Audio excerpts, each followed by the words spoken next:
Hello, time 1 of James's video diary for interest for the day. Today is Sunday, February 9th, 2025. I took a little while. I was lucky I got a shower and somebody was kind enough to grant me one. They didn't have to, and I was really appreciative. I really am. I'm appreciative for God answering my prayer.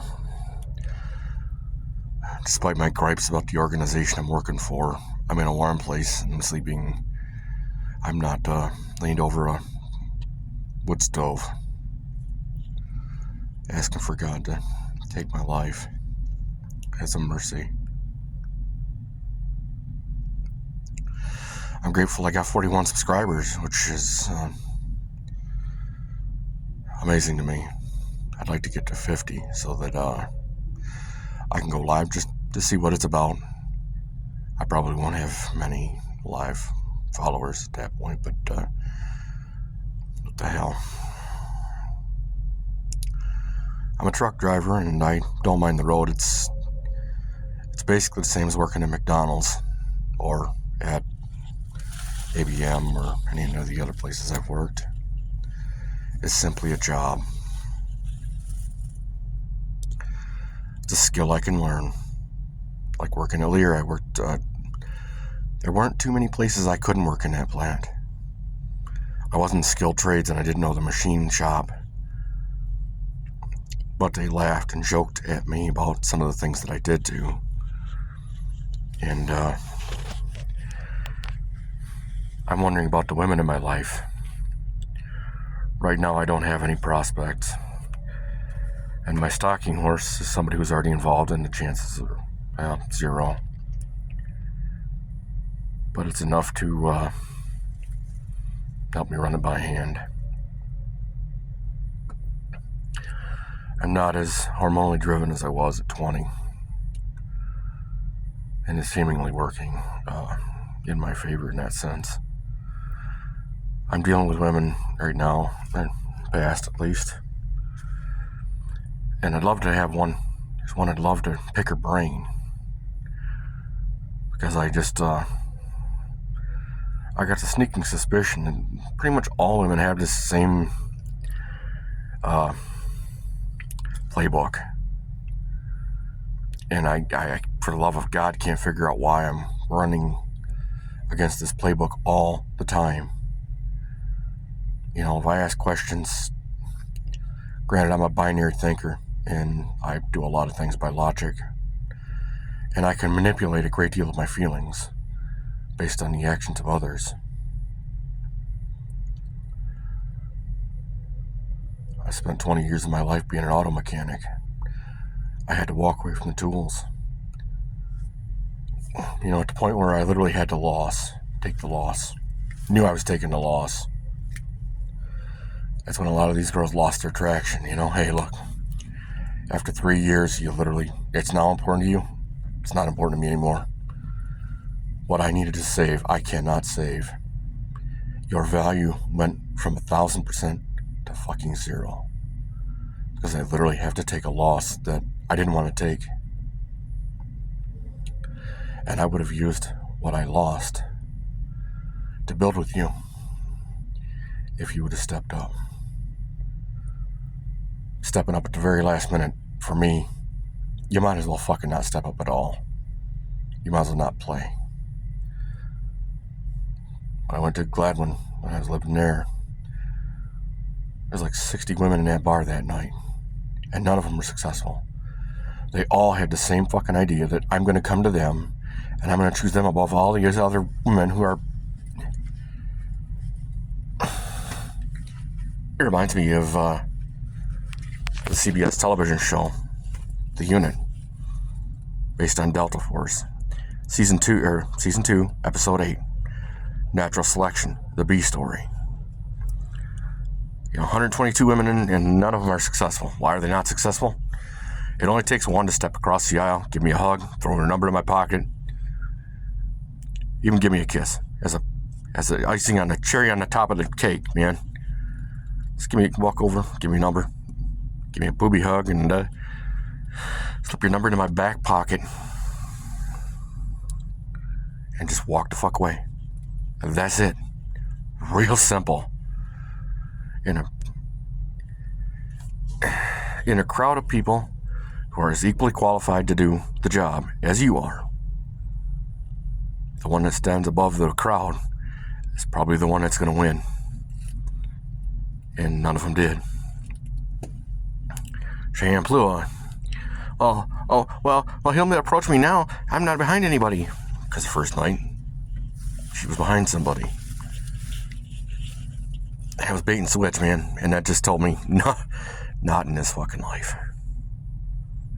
Now, it might not have worked out bad for me, but it takes me down a road where I'm not going to do that. Hey, if you failed, what do? What would I do if I were in this situation? First thing, at least then in Cheyenne's case, I would have stopped. Said, well, that fucking backfired. I want this guy. I'm hellbent for leather for this guy. The whole thing I should have done. That's not going to work anymore. I'm going to literally have to change my whole situation. I'm literally going to have to give him my number. I'm going to have to walk up to him.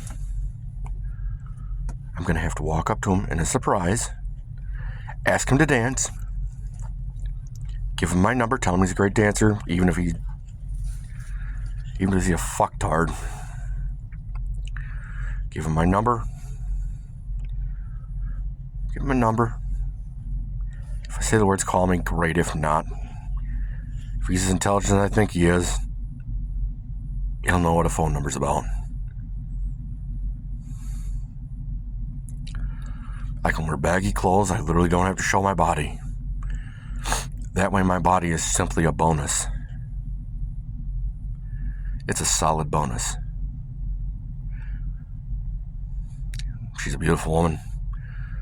Dumb as dog shit, works on convention. The other girl too, same thing. Well, I'll come back for you. No, man. You're either going to choose me or you're not. You don't choose me, take the other guy. You will. Because I'm not going to share. I'm not going to ask you to share. I'm here out on the road. I'm in Marion, Indiana tonight. Tomorrow, who the hell knows? I could be anywhere within 11 hours of Marion, Indiana. Drive time. I'm in a job that I think the organization is kind of stupid because they're literally abusive. Their policies towards my money is hey man philosophy. I got a fuel card, but I don't have a maintenance card. And any real organization would have a maintenance card because I'm a driver, not an auto mechanic. I don't have the tools to be an auto mechanic anymore. I had to give them up. I had to walk away so that I wasn't an angry man all the time because my folks would lie to me. Then he'd use my natural angry reaction against me. You're always an angry man. Well, you're a fucktard and I literally can't punish you. You literally won't let me punish you, and if I go to the fucking cops, you're going to cry. You're going to cry. I wish I went to the Gladwin County district attorney. I would have had a log and just did it. They violated my renter's rights. They violated my personal space. They stole from me.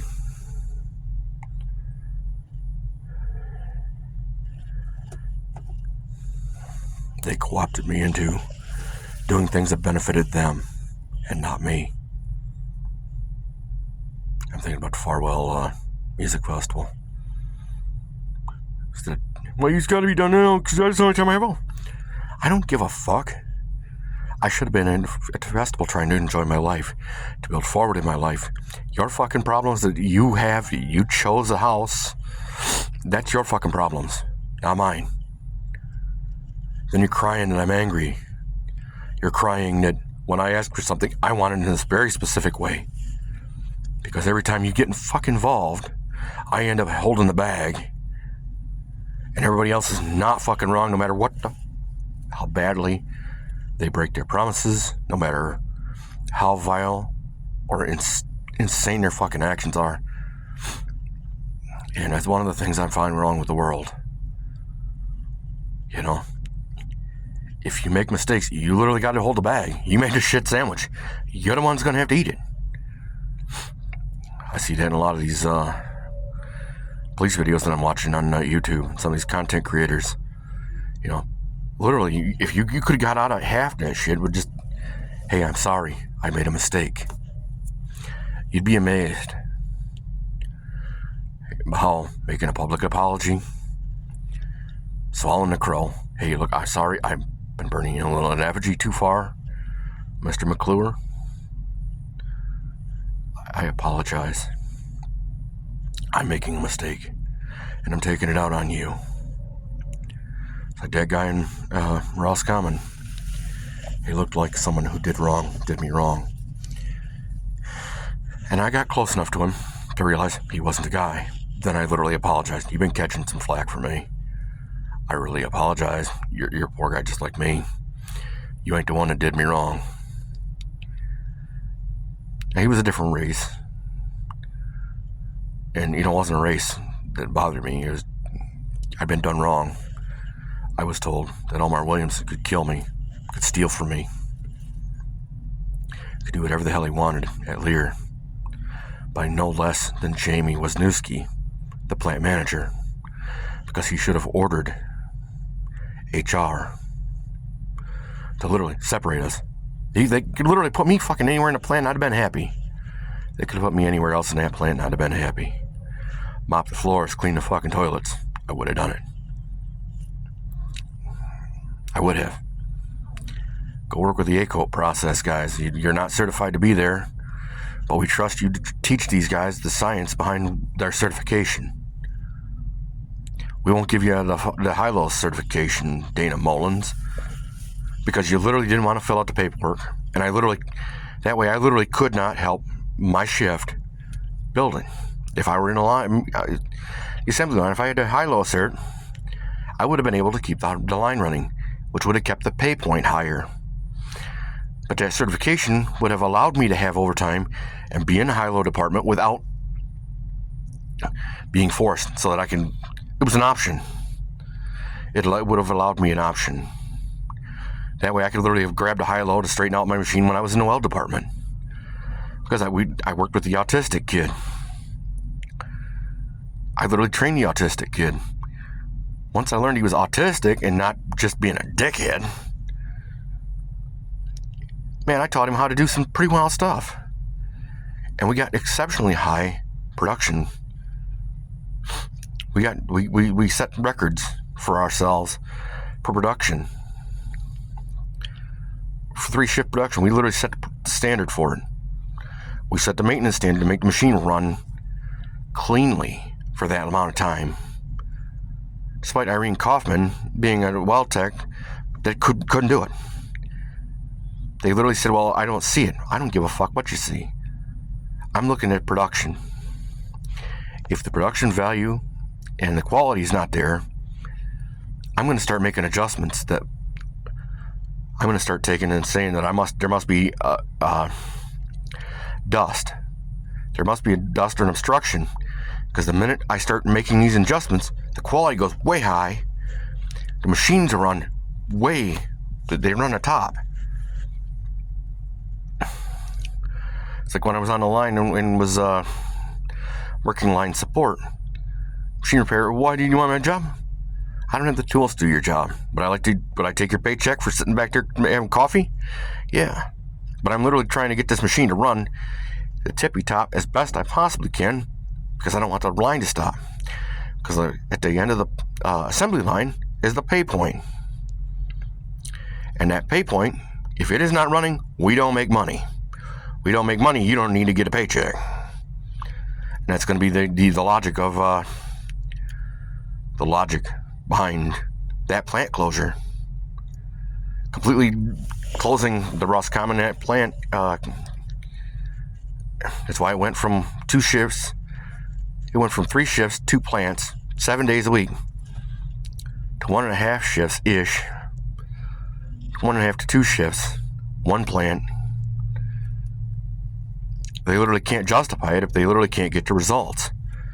They can't hold quality. Machines have been coming out of there ever since I left. Because leadership doesn't understand the concept that results are what matters.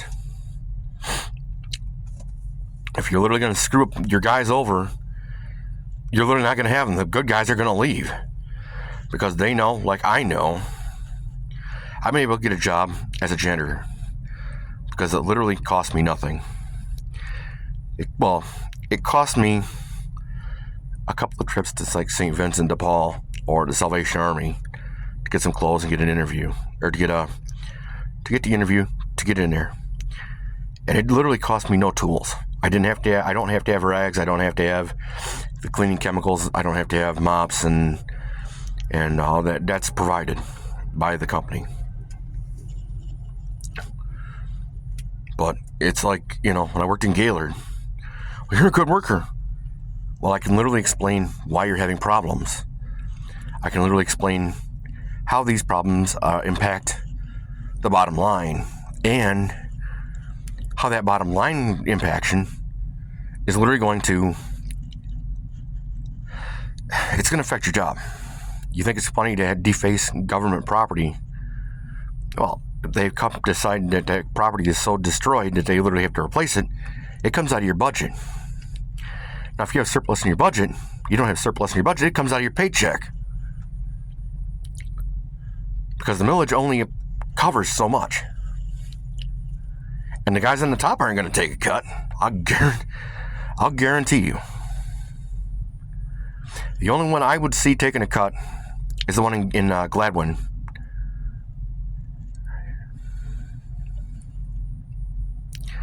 The superintendent of Gladwin Schools. I can't remember his name, but I worked there as I was disabled through a subcontractor.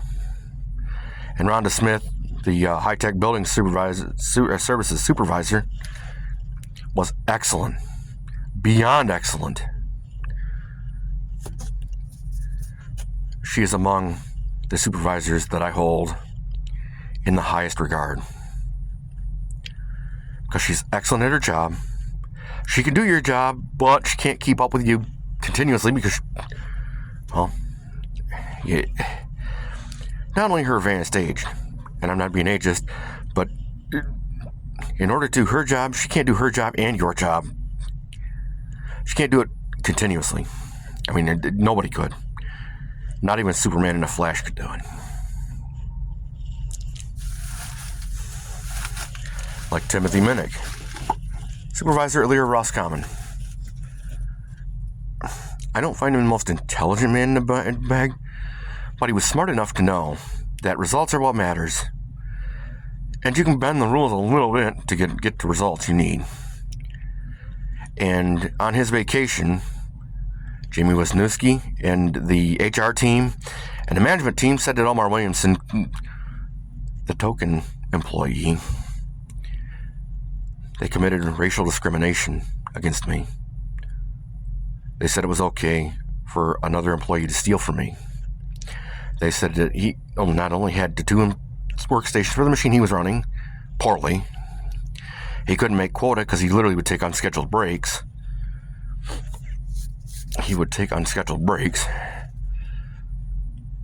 He literally violated the rules, which I'm not saying that I followed them all the way. I followed common sense part. I'm in the press room where it's banging all the time. I'm literally going to have ear protection in. But if I'm in a place where it's really quiet in that plant, on the assembly line and up towards the front, it's not that loud. You don't need them. Certain places in the weld department, you don't need it. It actually made you a better guy back in the ACO process if you didn't have it. You didn't have hearing protection in. Because you could literally hear the machine making mistakes. You could hear the bearings fail. You could You could hear the bearings fail. You could, the changes in pressures because of the flow through, the congealing of the materials. It would literally have, you could literally hear the difference in the noise in the machine. Certain places in the weld department, it was excellent to do that. You could literally listen to the welder and tell whether it was running right or not. It's like these girls, they listen to the gremlins in their head. They don't listen to common sense. They don't listen to context. It's just like my boss, they don't listen to context. If I literally spell it out to you like a 3-year-old, I don't fix it because I don't have the right tools. If I had the right tools, I would unwire that, cut this tab off because that's a sink. It's literally a drain. That's what plumbers would call a drain. And you're putting conductive materials directly into a drain with electricity in it. And you're wondering why you're having electric problems. It should be over here. Why? Because you can make that the high point. That way, by the grace of gravity, water wouldn't go into it. And the water wouldn't bring its friends, the conductive material, salt. And literally 90% of your electrical problems would go away. Not 100%. You're not going to get away from the truck being vibrated down some of these nasty fucking roads and the wiring breaking and or shaking a light loose or breaking a light off. Just simply the vicissitudes of the road just do that.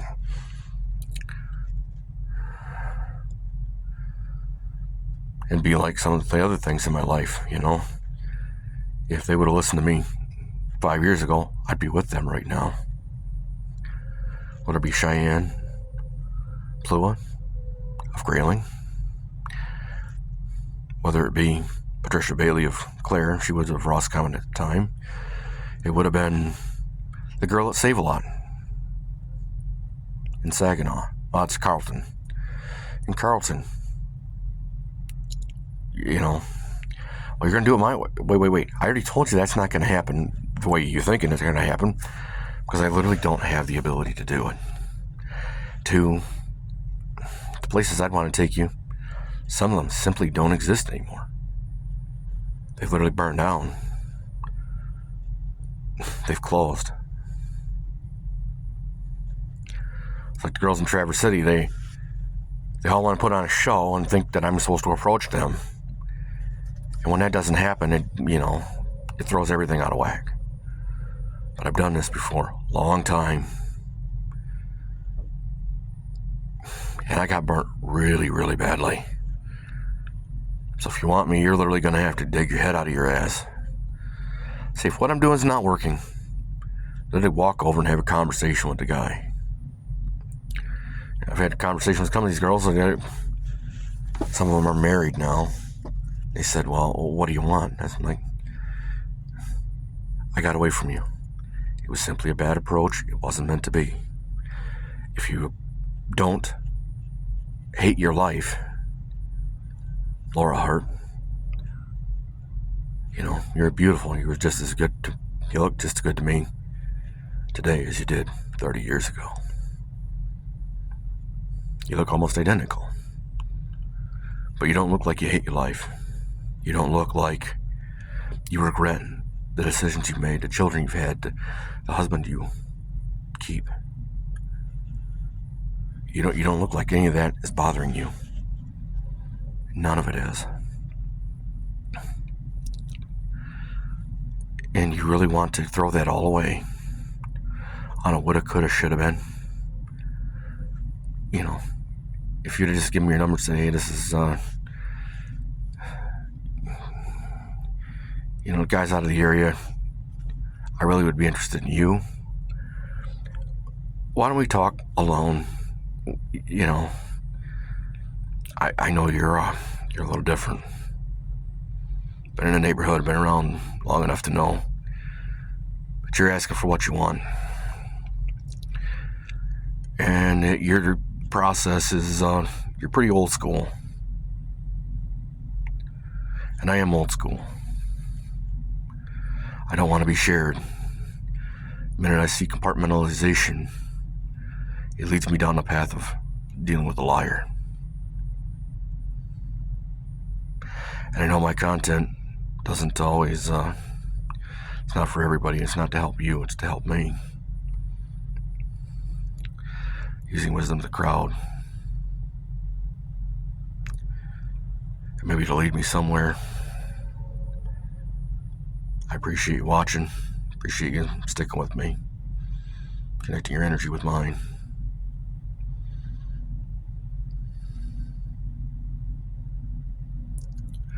I wish you well.